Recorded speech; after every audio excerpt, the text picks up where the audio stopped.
You're listening to the Daily Sales Tips podcast, and I'm your host, Scott Ingram. This weekend, I've got a little two-part mini-series with two ideas that are very much connected. And interestingly, they both came from the same Peloton class last weekend with one of my favorite instructors, Matt Wilpers. Now, it was tomorrow's tip that was directly prompted by Matt.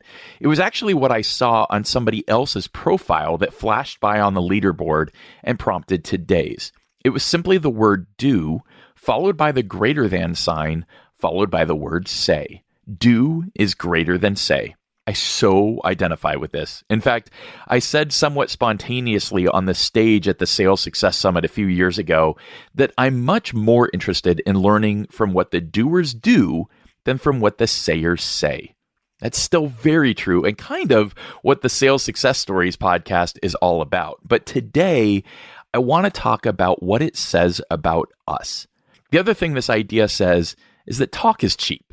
It's easy to say things. It's much more difficult to actually do things.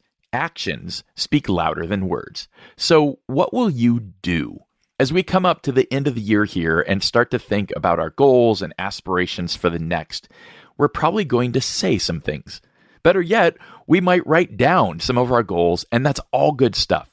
But what are you actually going to do? At the end of the day, that's kind of the only thing that matters.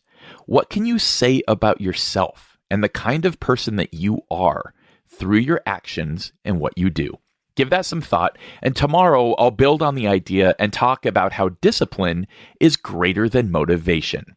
Now, I've got something for you to do real quick. Make sure you're subscribed to this podcast, and then be sure to come back tomorrow for another great sales tip. Thanks for listening.